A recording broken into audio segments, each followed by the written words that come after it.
And so this is an interview about, because I really wanted to know personally what nurses would think about the questions.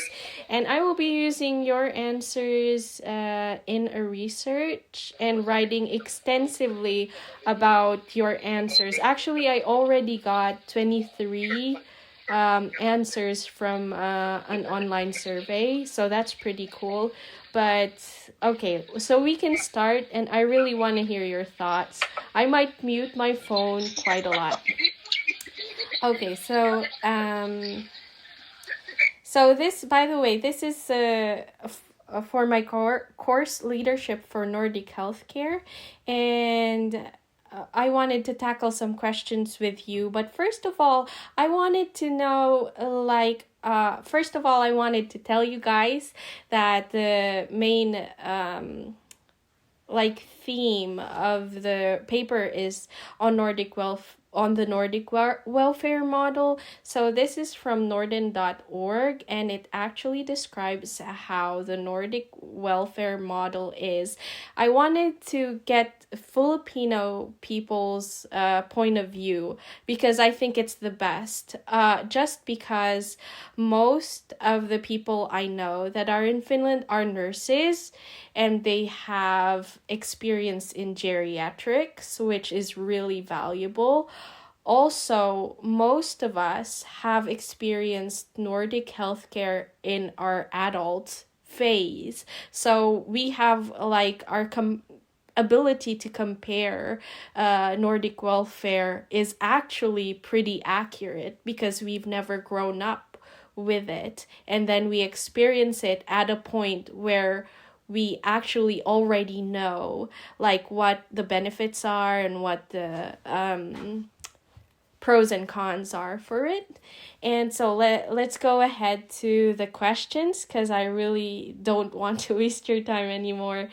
And I wanted to know each and every one of you, except for Kimpi. I think I've talked more extensively to Arthur and Carl a little bit in the past, but I wanted to know you more professionally and your qualifications, and of course where you're from in the Nordics and your experience in healthcare, because I think it would be really great to be written in the paper extensively. So I think in my screen at least I can see Carl first.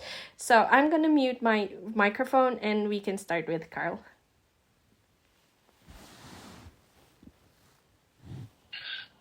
Hello everyone, good evening. I'm Carl Panganiban. I'm a professional nurse here in Sweden, in the town of Helsingborg. I am a nurse which specializes in specialized unit for demented patients with Alzheimer's, and I've been working professionally as a nurse for almost 4 years, 2 years in the Philippines and 2 years here in Sweden. My background is I worked also during my training years in the elderly healthcare. So during my practicing days, I've experienced working in this field, geriatrics. Yes, experience in healthcare in Sweden is very efficient when it regards to emergency cases. You can see that they treat it with care and they prioritize it very well. They do have a very disciplined system here in Sweden. That's why they are already in all the people who are in the emergency room needed immediate attention, and they are most extensive. They're modernized in their assessment. They use different kinds of digital platforms to already assess patients beforehand, before they encounter a professional healthcare worker in a healthcare center or in a public healthcare unit. So with that help, it will be triage is being done. So it will be more efficient for those who are waiting in the emergency room. Mm-hmm. Yes. Okay. That's all. Yeah, thank you so much, Carl. And it's such a fresh view. And I'm really thankful that we have someone from Sweden to share their point of view regarding to healthcare. And I would now want Art, because he's the next one on my screen. So I would really want to hear what he has to say. Hi, my name is Arthur. I am working as a nurse and HR coordinator in one of the companies here in Finland or in the Nordic, focusing on healthcare for elders. And working here in Finland for about 6 years. And then studied here at the same time. And then I had a background of nursing in the Philippines. Okay. So I would probably ask some questions if you will ask me anything. Okay. So yeah. I can definitely give you my viewpoint. Okay. Thank you so much, Art, for that. And we will be tackling some questions later on. Thank you so much for sharing. And I think we're going to hear Kimpy now.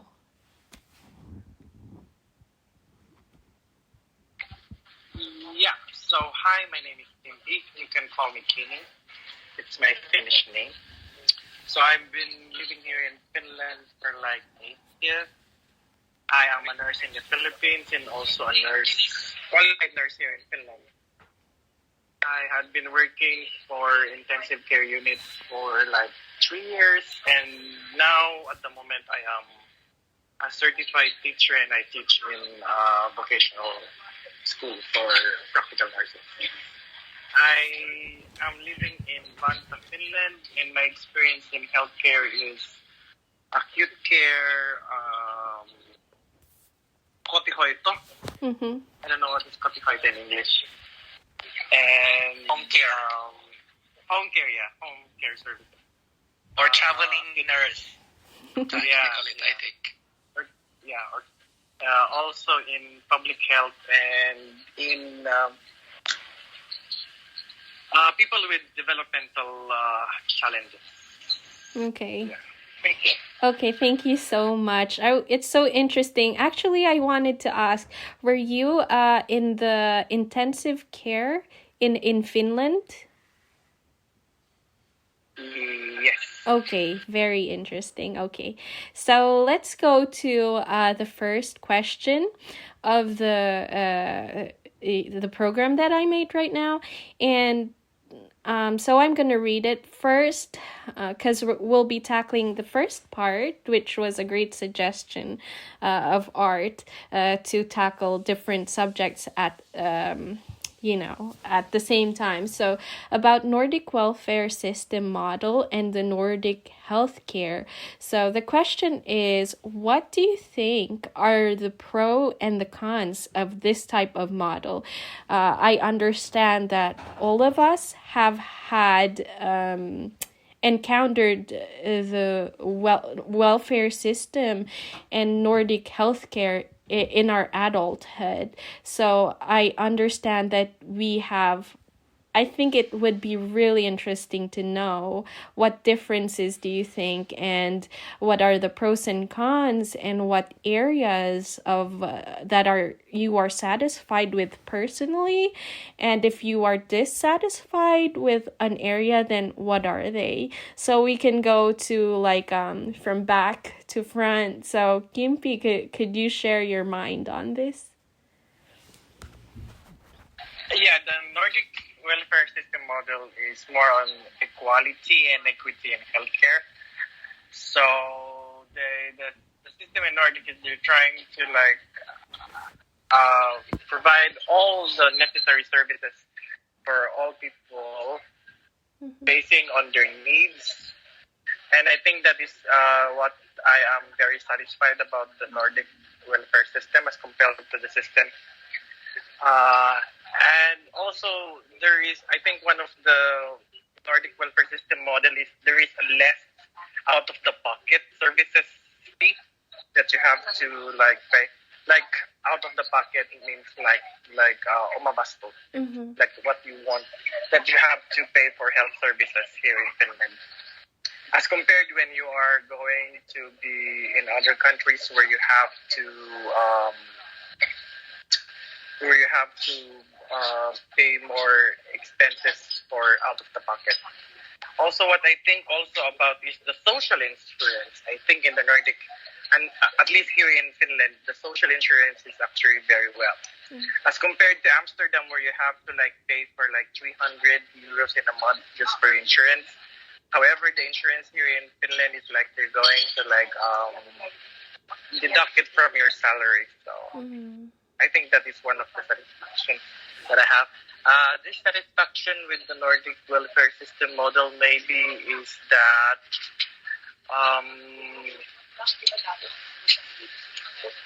Nordic healthcare maybe is the health. How do you say that? There is less because the Nordic population is aging. And the migration also is is increasing here in the Nordic countries. And I think that there is less priority about aging migrants, at least here in Finland. That's what I was trying to criticize about the Nordic healthcare. And also one of the Nordic system. I think one of the dissatisfaction that my personal experience is about dental health, oral health here in Finland. It is like it's kind of expensive and it has a very long queue. The dental services here in Finland. Yeah, that's it. Yeah, thank you so much. And that was a really good point about the migrants, the immigrants in the dental health. And also you have tackled two phenomena that are happening in the Nordics right now, which is the aging population and the immigration. So that was a really good point. Thank you so much. And how about Art? What do you think about this topic? Yeah, I think I would definitely agree on everything what Kimpi has provided, especially in the welfare, in terms of equality, equal chances. And the good thing about this equality is actually it's more of justice for me. I mean, so for example, they justified if the person needs the support or doesn't need the support. So I think it is very justified who among the people needs to get more attention and less attention with. Like, for example, for our people with disabilities has a certain support wherein if you're normal and you can go to work and you can have your daily life in normal, you don't usually get some support. So the welfare is really well justified and equally divided into according to the CT or state needs. So I would definitely say that all the economically terms welfare regarding to the safety, health, food security, shelter, and all these things are very good. My concern, or I think the negative part of healthcare is that the relationship between privatization and government concern. So these private companies versus the public. So usually, or in the past, according to what I really understand, that every healthcare is actually governed by the government itself. But now there is some private companies that are coming into picture because they can no longer handle it properly. So the expenses for healthcare is becoming expensive as time goes by. So recently, the news, they are saying that the elderly care facilities will increase charges. And then the same as with the dental, so it was mentioned also that the dental care is expensive. It's getting more expensive because these are already privatized. It's no longer governed by the government, so they don't get the funding from the government anymore. So they get the money from the customers itself. And this is the biggest problem in the next future, that if it will be more expensive, I think it will be more difficult to access for people. So we don't, we're trying to answer the justified welfare, but at the end of the day, there is also unbalance between charging people, or they need to ask you to pay for it personally. So it's a big risk in the next years to come, I think. Yeah, actually that's a really good point, because even connected to elderly, they really have a need for dental care.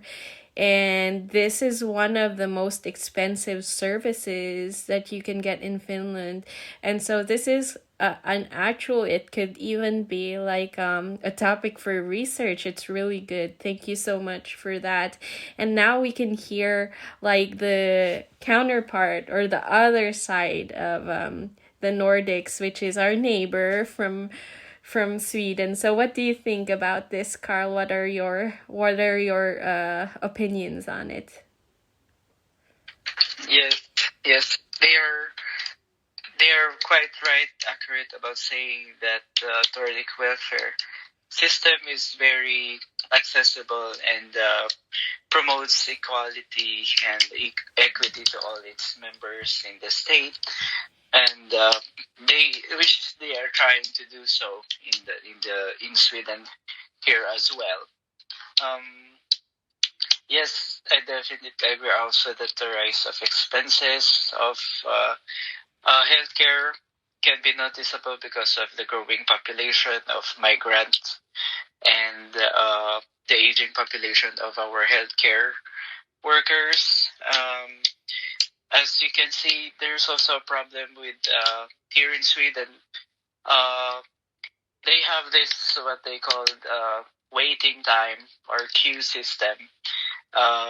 So even if you want to quicken things up in a certain operation, you need to wait for your turn because there's a line they follow depending on the gravity of the disease or the gravity of the case that they need to handle. So everything stays in a line. But of course, for elderlies, I think they have good welfare system here in Sweden for the elderlies. That's why it doesn't cost them so much fees when it comes to finding oral or dental care for the elderlies is quite free here in Sweden. And other social benefits for the elderly. But as we know, the tax is always and a part of it. Their pension system is not that high in terms to the cost now. So catering to these elderly people, which is growing in number, their pension might not be enough to sustain them in the long run. So I think that's why they are increasing the retirement age here in Sweden to 68 years old or 67 at least. So because they believe that people here in Sweden live long, so they can work longer, and they need to earn for their pension so they can use it when they retire, and they can have a comfortable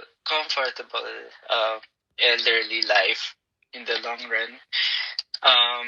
That's one of the negative points about here in Sweden. They try to they put everything in queue. The system can be very slow for other people who needs immediate attention.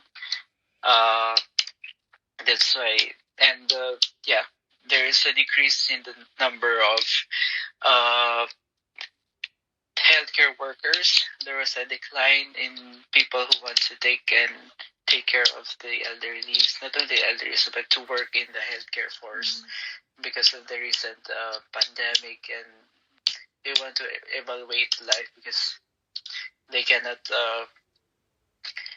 have the work-life balance when you're working in the healthcare system. So we do works in graveyard shifts in different time frames in holidays that people think nowadays, is it really worth it to sacrifice their time with their family? So they try to find another job that can suit their needs for their family, for themselves, because they want also to enjoy what they are working for. So that's the biggest problem actually that we face, that there's not enough healthcare workers who work in these healthcare facilities. That's why competence is not being increased, and the delivery of services are slower. Yeah. Okay, That's it. thank you so much, Carl, for that. Immediately, now we can see differences and similarities with Finland and Sweden. And thank you so much for pointing out also the nurses' point of view, like where, there's a lack of wisdom, I think, in staffing and people, with their balancing their time with schedules and things. That's a really big thing actually in the healthcare and nursing field, honestly.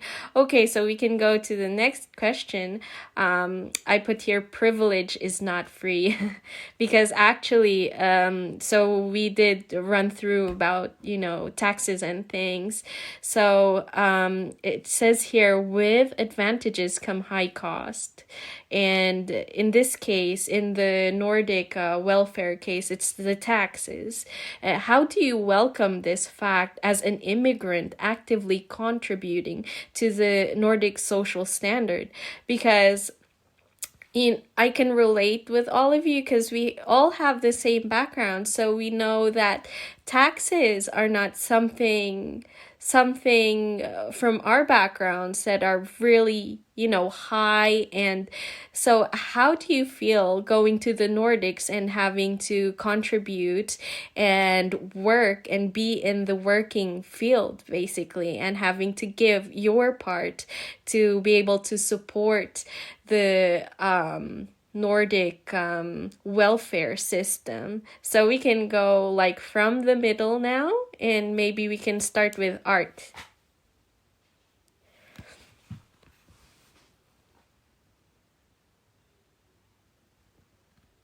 Art, I think your mic is muted. Oh yeah, that's quite a challenging question. It will be a personal point of view, I think, right? So first and foremost, as an immigrant coming here, to answer your question is, how do we actively accept it, right? I would say it was unacceptable because you don't know the background. The only time, on my case, this is a personal opinion, the only time that it is acceptable for me is when it is already existing in your life. So for an immigrant, you come here, you pay a lot of taxes, but you don't actually use it yet, until such time that you realize that you can go to school for free, you can have healthcare, you have system, when you have kids and all these things, that you can see that this is where the money is coming from, right? And that's the only time it becomes acceptable, when you are already using the tax that you have paid. In terms of,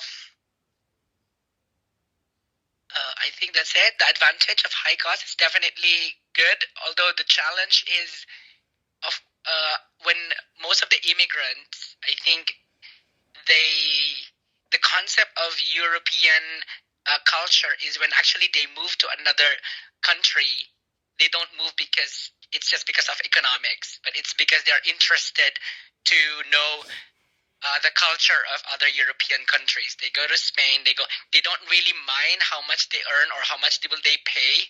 But most of the immigrants coming from other countries that will go to a new country is because of economics. Economically, it means that it's better salary, it's better opportunity, and so on. And that is a bit difference between the two concept, to be honest.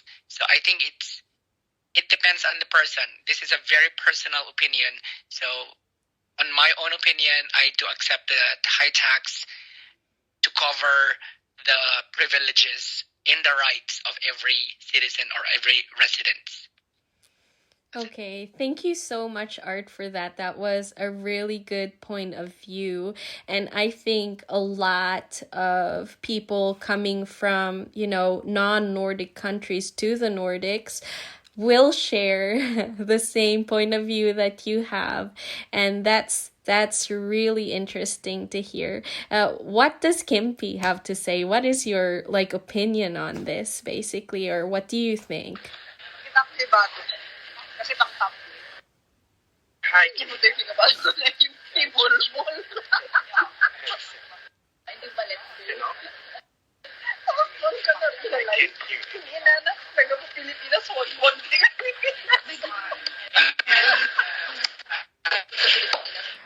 Okay, I think Kimpi is having a little bit of a trouble there. Yeah, now I can hear you. Okay, cool.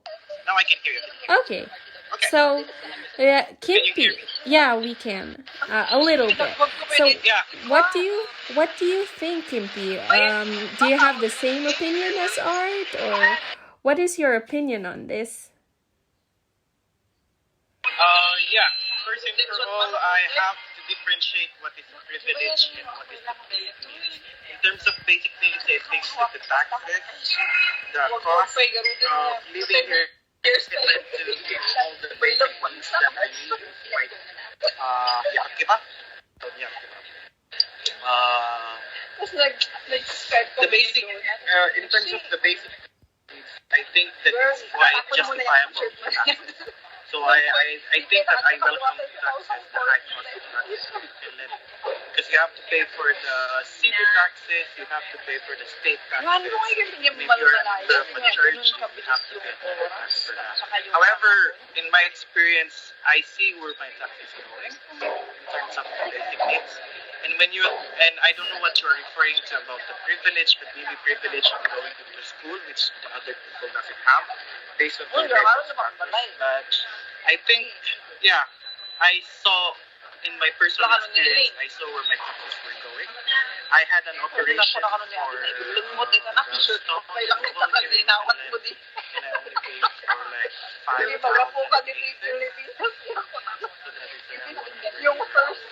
it's quite cheap when I had so I am for the social insurance, using those Thank you.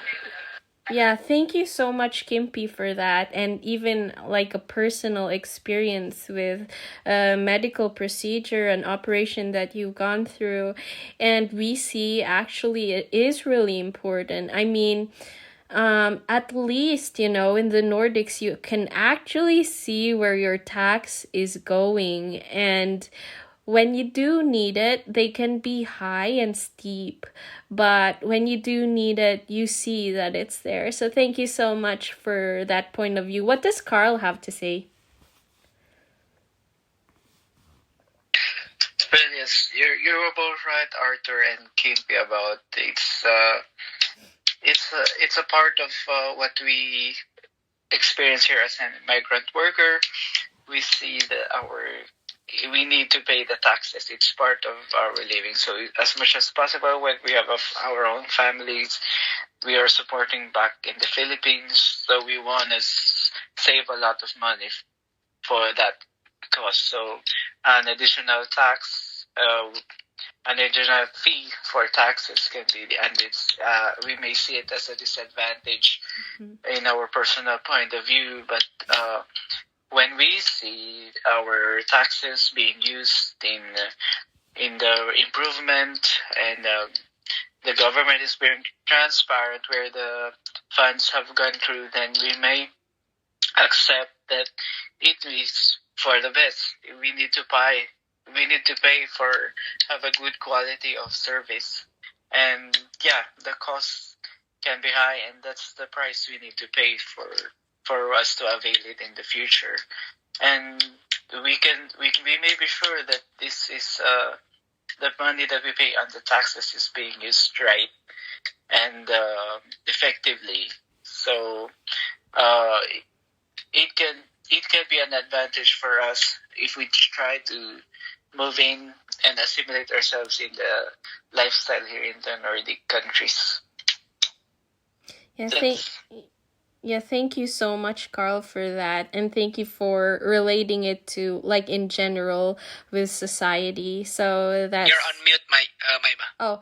Oh, thank you so much, Carl, for that. And I just was saying it's good you related it to, like, a society, like a community kind, that the taxes basically make the society thrive in a sense, and we can enjoy benefits like everyone else because we basically pay the taxes like everyone else. So that's a really good point of view. So turning to online healthcare interfaces now. So this is the second part of the discussion, and there's a couple. Actually, this is the focus of my study, but I really wanted to have opinion from other nurses who have experience with geriatrics basically, and of course other fields, and Kimpi as well, as he's an instructor right now. So it's really good to hear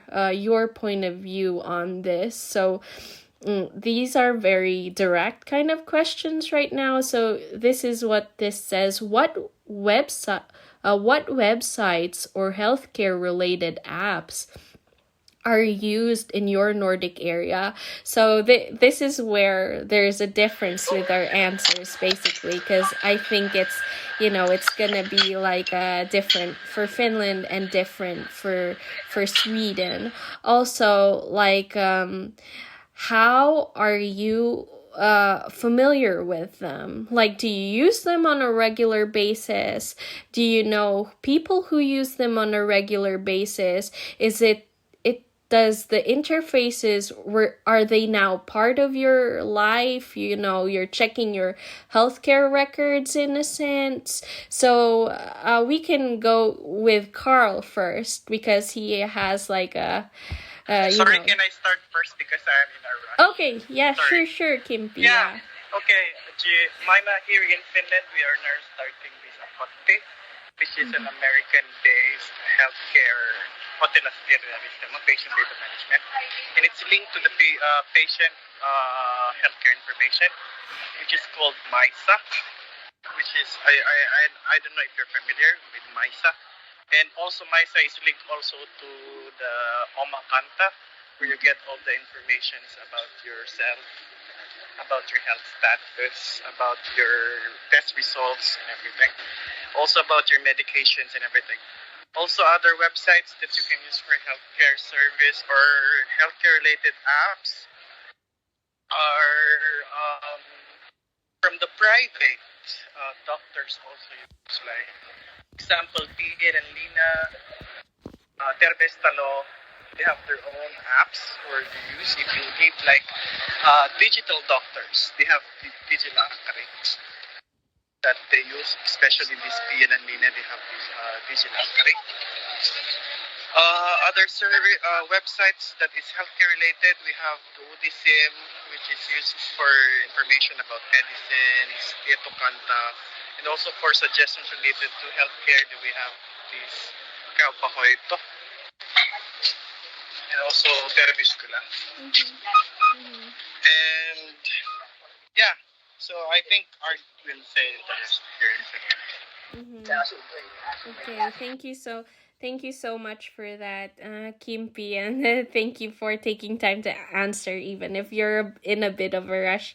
Thank you. And what does Art have to say? And you can also maybe state like how familiar are you with these? It seems like in Finland there's such a plethora, like a lot of them. So what do you think? Yes, I think the good thing of Finland is you have all this application, and most of them are actually connected to each other. So it's easy to log in and log out and check, click it here, click there. It's very easy as far as you know where it is. You can log in using your universal identification. So it's not difficult. And at the same time, you can also do it in the behalf of someone else. So for example, your parents, you are a parent and then you want to log in your kids and they don't know to use it for now.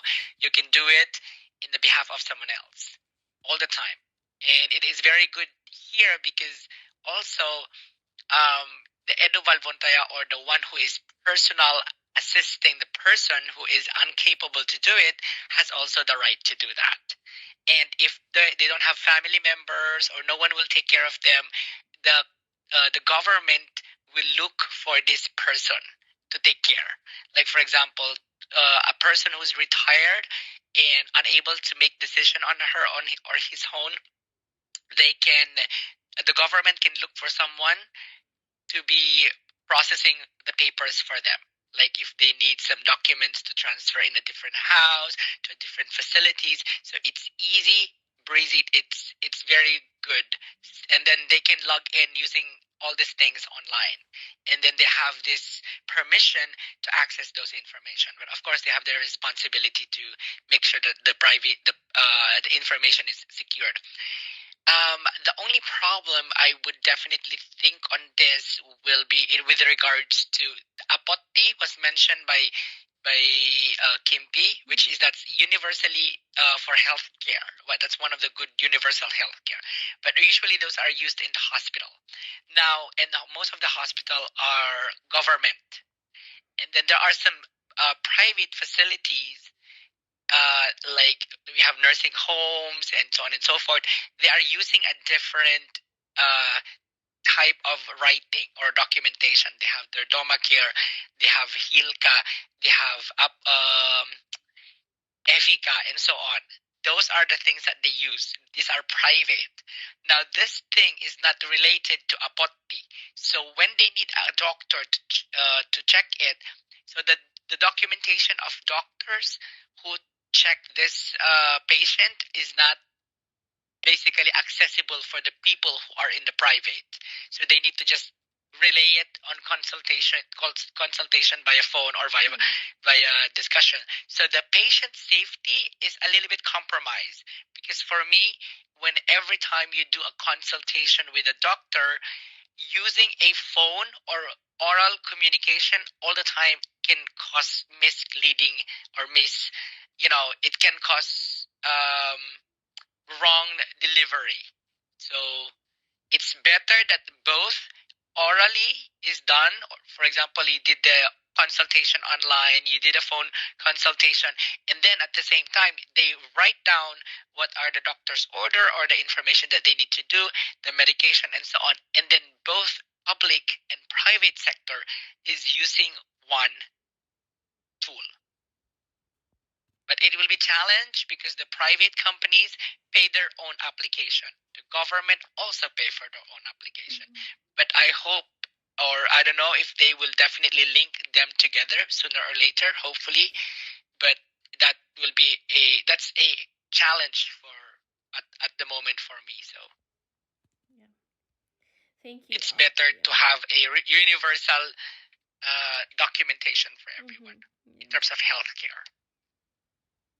That's actually, thank you so much, Art. That was such a really good point because there can be a lot of confusion, especially with the population of a million, more than a million, and then everyone needs healthcare, and not everyone would be patient enough to wait, in the public sector and would rather go to the private. But then the medical records get a little bit messed up, and that's actually a really significant point, because I mean, as nurses, you notice that right away when records are missing and they were in a private sector. So that's a really good point. And I don't know, how about Carl? What do you have to say on this? Yes, there are a lot of websites and applications that are now being used in the healthcare system here in Sweden. We have FAST. This is like maybe a roster of medications that can be searched online. And if you need some consultations about the side effects, you can read on it. There is also a special site specially made for healthcare workers, and we have digital platforms when we need to book an appointment with the doctors. So we have digital online interfaces so they can see the patients actually, how are they really feeling, what are their signs and symptoms. But as we know, we have technical difficulties also. Sometimes they cannot accurately assess the patient using on distance, right? But providing their signs and symptoms and in their feelings and different interactions with other patients, they can the social worker or the healthcare worker may need to assess using an app in a website called 1177 here in Sweden. That is a website wherein we can see different diseases, and they can see some treatments or what they need next after stating the signs and symptoms, so they can just have their own diagnosis there. And if it needs to be called an emergency, then they will refer you immediately to the emergency hotline. So being at home, when you know the symptoms, you can already find a treatment for yourself. And we have a website when we are able to buy privately from pharmacies, especially for the elderlies that have pre-packed medications. It's very easy accessible for the patient, provided we have their personal identification number. It all boils down that the person that needs to seeking help has a personal ID in order to avail in these services in these apps, because they will need their consent every time they will go into this site. And if you're not inside in their system, so you cannot be able to avail in the services the app provides. And I think unlike in Sweden, in Finland, every documentation system is collectively stored in a similar place. So every doctors, nurses, with your card or your ID card, you can access that and read of the patient's documentation earlier. So the transfer of endorsement of patients can be easily done because we can access their documentation system. But of course, if you are living in a different region, they have a different policies, of course. So if that is a disadvantage for that, because not every region have the same policies as other countries. But the journal system is accessible to all, provided you have their consent from the patient or the family. So yeah, I think the personal ID will be the key part for the people to access their journals. Actually, that's really interesting because I didn't know that about Sweden. And actually, in the healthcare system, Sweden is a little bit of a foot up from Finland, a little bit more efficient in a sense. And what you said just struck my mind, that is actually really helpful to know. So thank you for that. Now at this page we have like a rating answer, so rate from 1 to 10. So in your experience as a healthcare professional, do you find, so with all the answers that you've have shared, do you find elderly people having difficulty using digital platforms? Because we see that they have to use them in our day and age. They just have to use digital platforms for booking or for getting some appointments. Like in Sweden, I think it's more readily that they have the digital appointments. And so can you rate it at 1 being the elderly? So this is, now we're trying to go to see what the elderly thinks, at least in comparison to Finland and Sweden.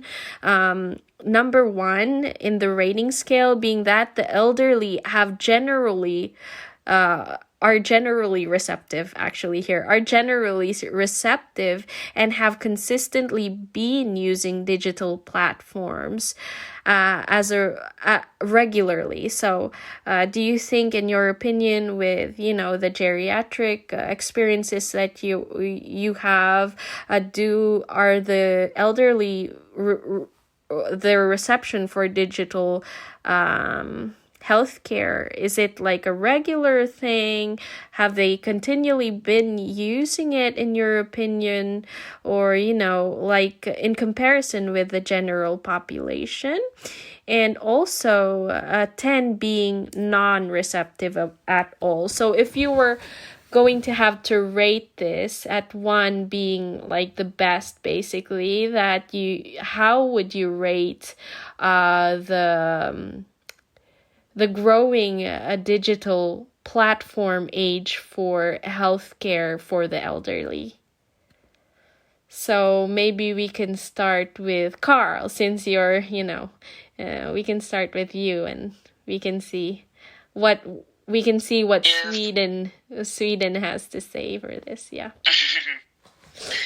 Yes, when we classify elderly, do we mean I mean, okay, so we can put the age bracket, basically, 60 is still young. However, it is also at an age, I think, where they weren't introduced in their early life to the digital healthcare. So we can go like at least 60 and up. So how would you see with your with your experience? How can you rate it, basically? I think if we say when we talk about age 6 and up, it's a very big, broad age gap. Because I have a workmate who's already 67 years old. She's a nurse, and she can use these apps, and is quite familiar in using these technologies. But when we say 70s or 80s and above, so I think we may have some difficulties with that. So if we say 60 to 80, I can say that the now generations of elderlies are being more receptive. I can say it as 7. And for those who are on the age 80 and above, so I guess because of maybe it's their degradation of other senses, touches and memories. So it will really be a factor. So they are not that receptive to this advanced technologies already. Like I make it. We can say 5, like half of 5 out of 10. Okay. Okay, so basically thank you so much. Basically, in your opinion, that is like half receptive and depends on whether they're 60 or 70 or 80. Art, what do you think?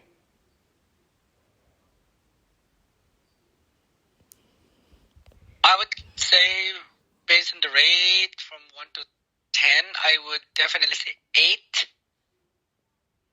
For the fact that, like, overall it's 8, for the fact that even they are old here in Finland, and if they are not able to make decision on themselves, someone is allowed to do it in their behalf. So 8 to 8.5 to 9, I would say that. Okay. Because if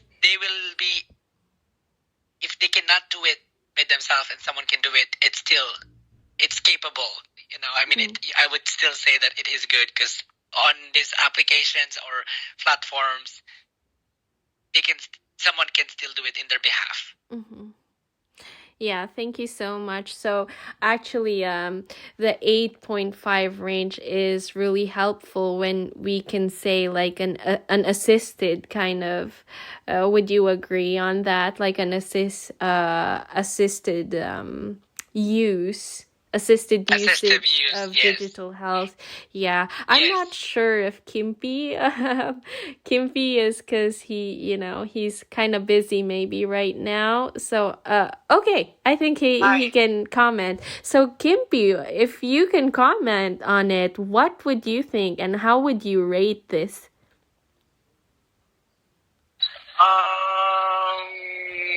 Do you find elderly people having difficulties using digital platform? Yes. However, like what Art said, sorry if you can hear me, I'm in a crowded place. We can hear you.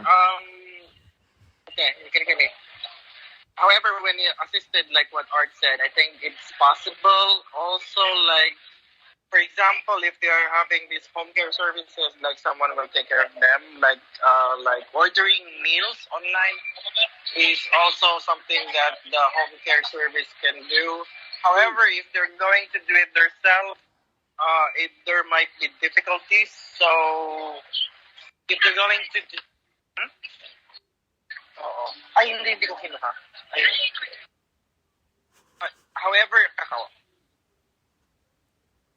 However, if they are using the platform by themselves, then I would rate it as 5.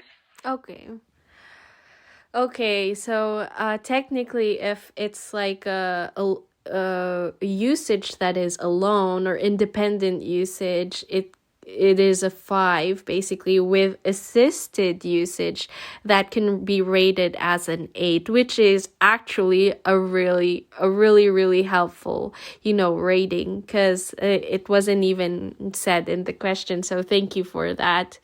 How about, so we can go to the next question. What is better?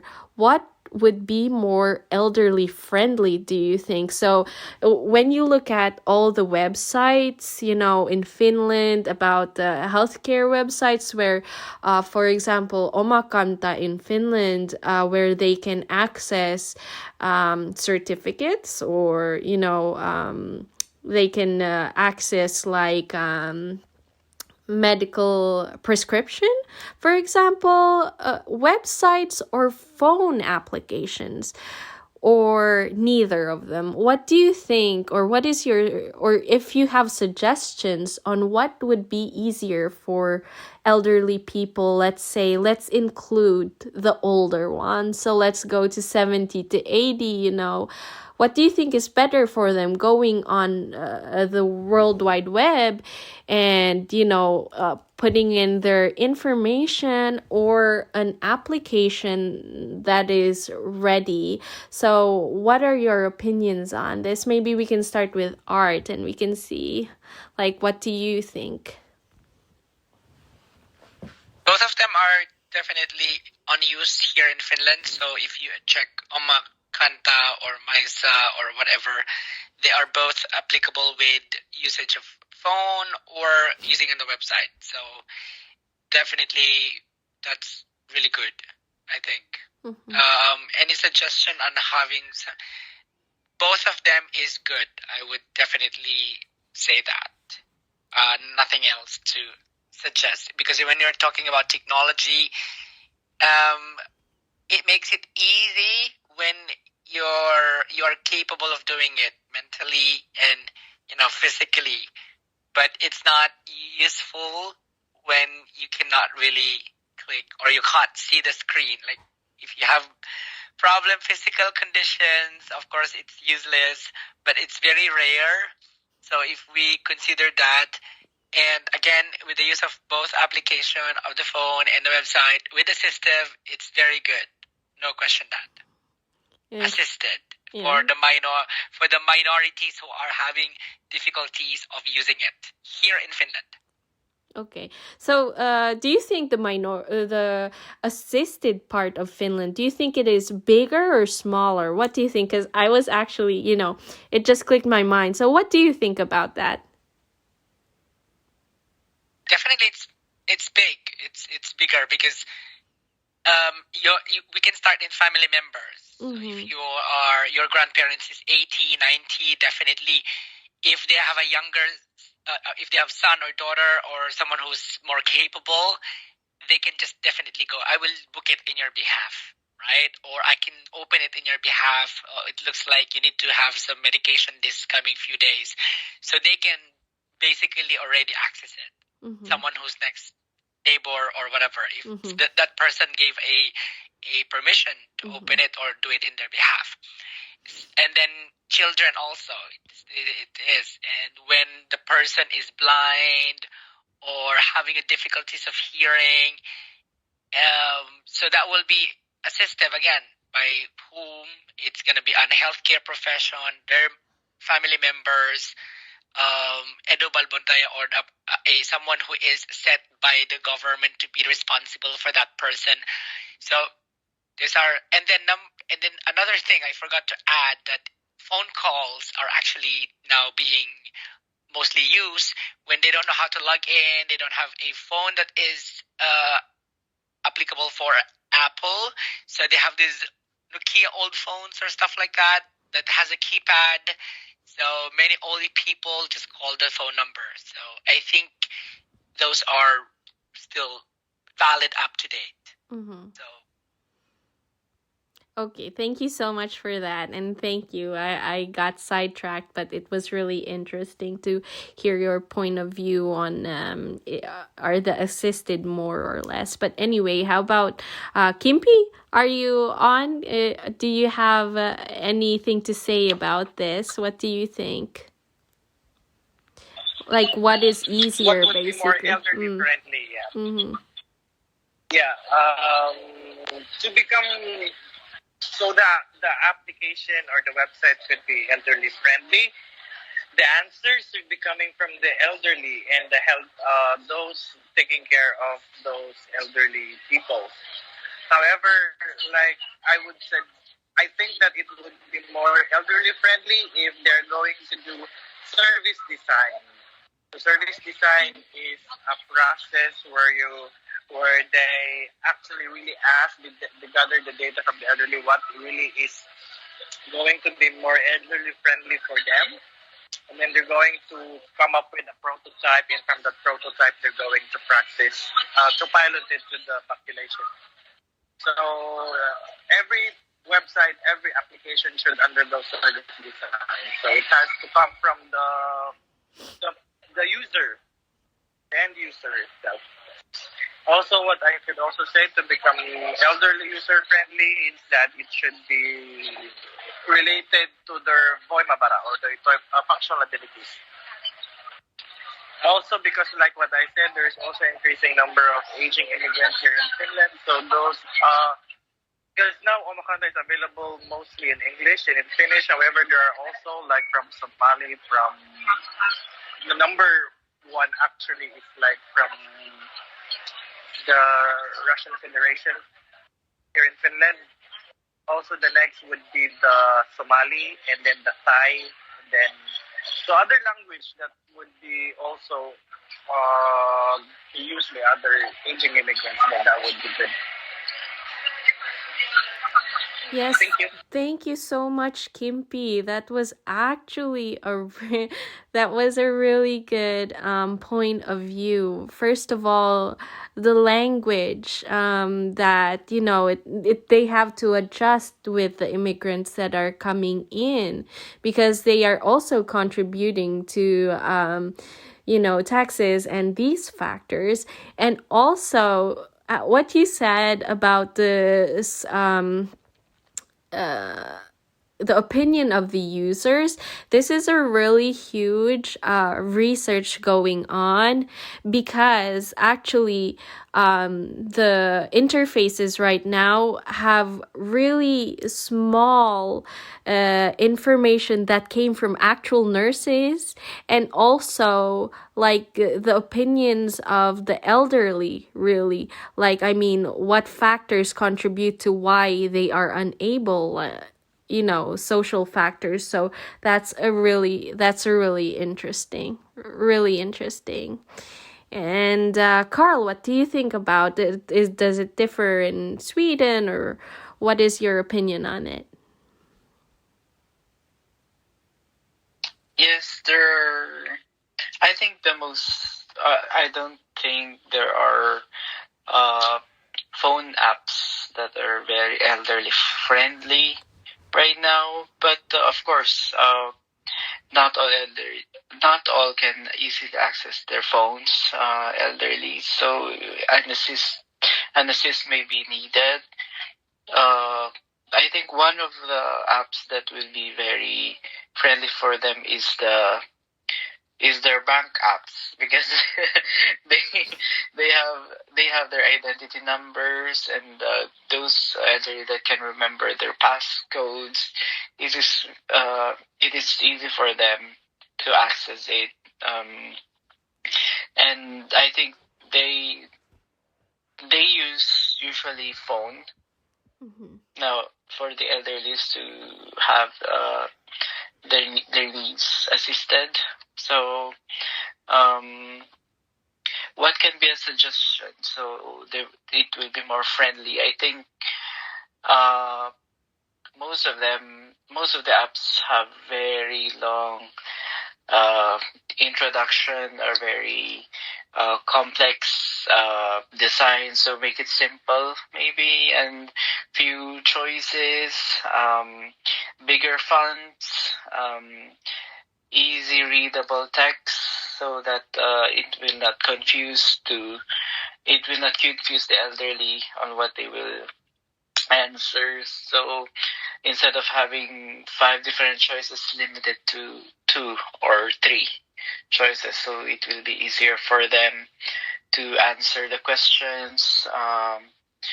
So yeah, I think that will be a good suggestion to make it more elderly friendly.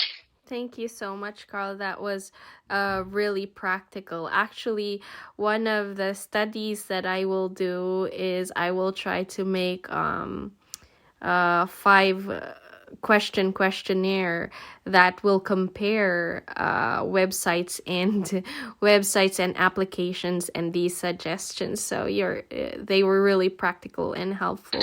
So we have some other. How many studies are you doing, Jimmy? Actually, this is only one, but like for this interview is a requirement, which is for a different paper. However, I will try to link both of them, because they're the papers are similar. So this is really it can be used basically for both papers. So anyway, we can go to the next question, is that need for digital assistance to be readily available. So do you think, I'm not sure actually for Sweden, even maybe for Finland, is there an IT hotline for digital healthcare platforms? Do you think they should be added? Or, I mean, right now when you go to some some websites there, even for bank websites, there is a pop-up chat box where people can actually ask questions and need help, and it can even ask like simple questions, a robot, and then it could say like do you need human help? And do you think these IT hotlines for assistance or like a chat should be available in the healthcare platforms? What are your opinions? And this is like a really fast, basically, yes or no. And so what does Art think of this?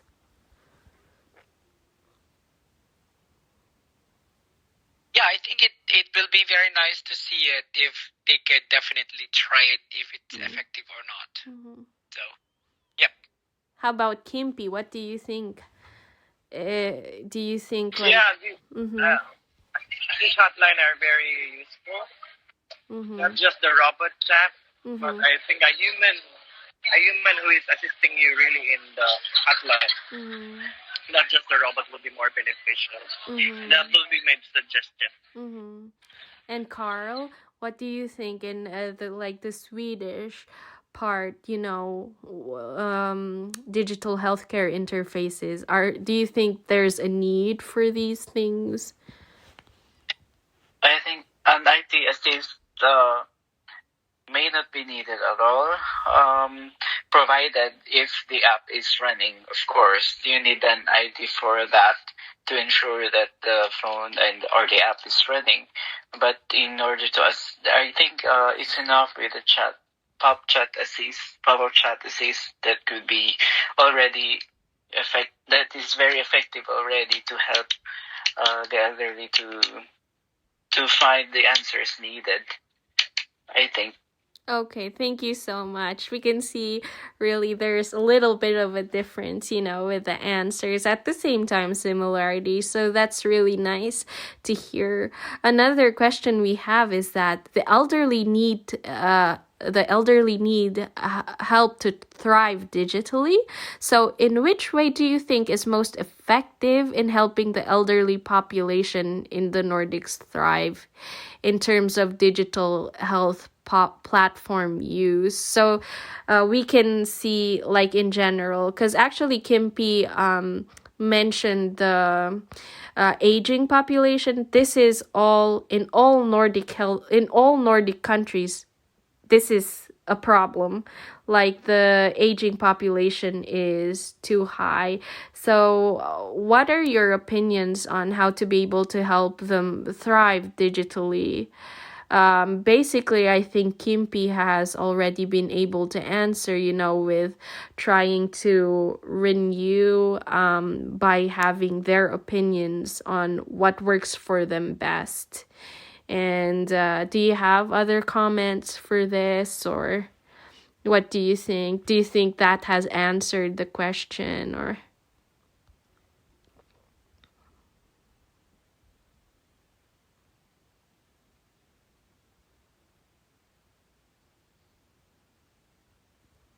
I don't think there's any other way at the moment to help them except for assisting them using those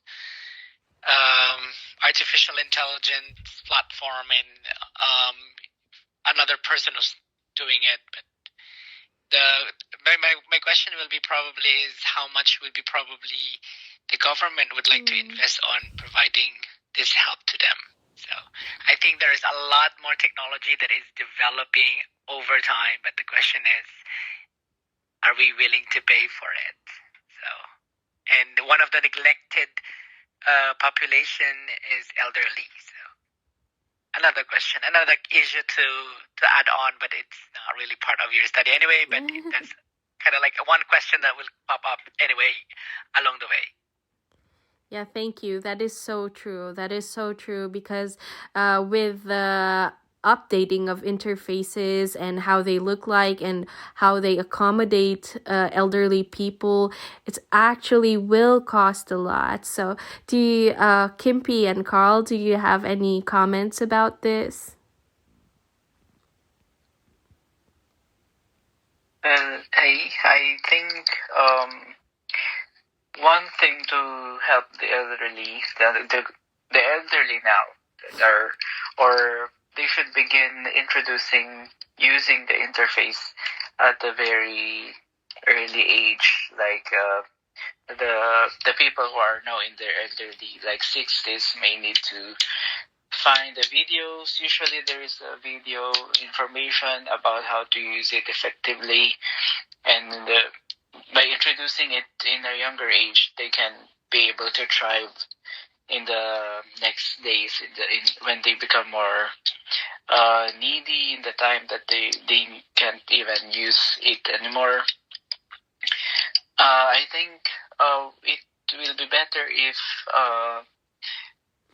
they will not change the interfaces every now and then. So they should decide which app which app should be used, and they will not edit it so much that the elderly now cannot catch up with how fast the technology is changing. So it may need time for the elderly to catch up with the fast development of different interfaces. So I think maybe just stick to the ones we have now, and let the people be accustomed into it, so it become an adaptive behavior for us when we become older, like that. Yes, thank you so much for that comment, actually, about the adaptive behavior. Thank you, because it seems like, you guys, your comments are so helpful. It seems like I'm already reading, once again, statements that researchers have already stated in their researches. So this is really interesting, because you can really tell the nurse knows what they're talking about in this sense, because even the researchers who have no background, in healthcare maybe, have researched these, and they have exactly the same opinion. So this is really interesting to see. Now we have, I think, a few more pages left, and need for active teaching. So this would be interesting to hear Kimpi's side, but I'm not sure how active he can be right now, because he's really busy. So anyway, how do you I'm still think? here. Okay, cool. That's really great. How do you think teaching digital health platform use to the elderly should be done effectively in the Nordics? Because actually, according to researches, this is one thing that the Nordics lack. They need more active teaching, but it's just they're really paralyzed on how it should be done. So what do you think, Kimpi?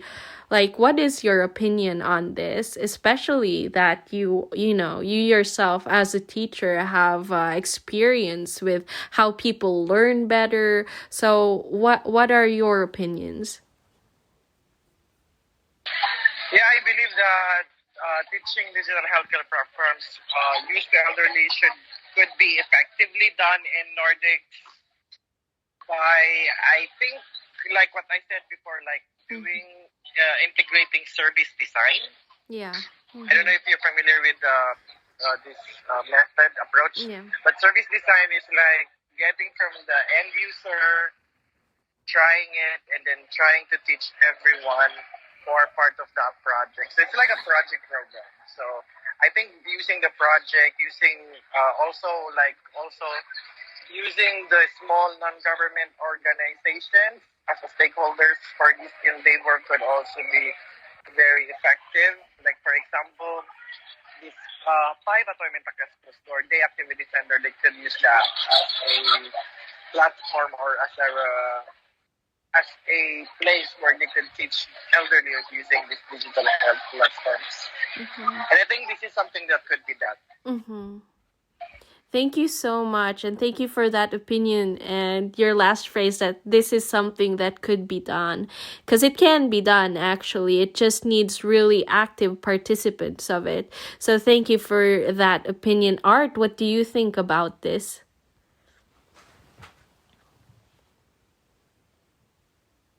Yeah. It's challenging question in terms of teaching them digitally, because not every person is different in terms of learning capability, especially for the elderly, because understanding and memory problems are very common. So there will be a lot of challenge. Even you probably have a good teachers or teaching methods, how to teach them, there are possibilities that they will forget it anyway in the future. So in that aspect, maybe a different strategy will be better. Like I don't know if artificial intelligence will be able to answer it. Like it's pre-programmed for elderly. So since the machine already knows the background of the patient and all the information, it's automatically making an answer for itself. So it's like it makes the artificial intelligence will do the assessment, and by the way, like automatically it will put schedule, for example, that you need to visit the doctor on this day and stuff like that. But I don't think that if it will take a lot of money to do those kinds of, when we talk about artificial intelligence. And like, for example, nowadays it's very common to have these mega cities that they're trying to use artificial intelligence and automative stuff, like automatically it gives you something like this. But again, it's quite expensive. And the question is, how does the government is it willing to provide the fundings? Yeah. Thank you so much. It's true in terms of practicality of these certain measures to be able to reach, because the digital exclusion of the elderly is really high in the Nordics. Well, not only in the Nordics, this is actually in the whole world, like the digital well-being basically of the elderly is not being cared for or not given importance because of the fact that it can be really expensive. And we are also digitally always evolving in a sense. So everything's being updated. And it's really hard for the elderly to cope up with it. And it is really a practical issue because it can be very expensive. What does Carl think of this issue? Yes, I think when we talk about teaching, so in the elderlies, so when we think about the population of elderlies, what do they use most of the time? Most of them are watching TVs, and that's their hobby. So I think we should reach out to them through this media, so that it can be introduced effectively and not every now and then, like in every commercial segment, so they can introduce this, so it may stick in their minds and maybe educated about it.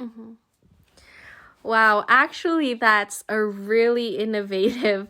I haven't thought of that, but because this is a difficulty right now to be able to reach the elderly. And actually, that's really interesting to hear that, yes, there is a TV and they can see, like, if the government invests on commercials, then why can't they invest on some educational commercial for digital enablement of the elderly? So that was really interesting. So I just want to thank you for the time. So we've tackled all the questions, and I think your contribution to all these questions were really awesome. I felt like I was basically talking to the researchers that I already read, because your opinions have been at one point been said by one researcher or two, so it's really great.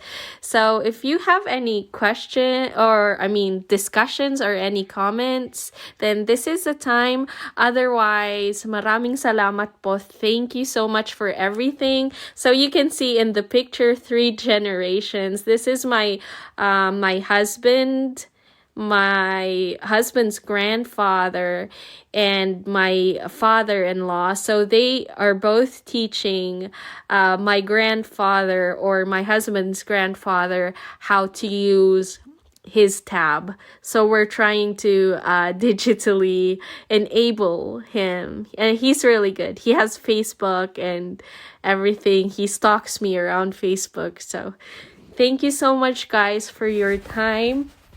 And this has been audio recorded, so I'm really thankful for the very valuable answers.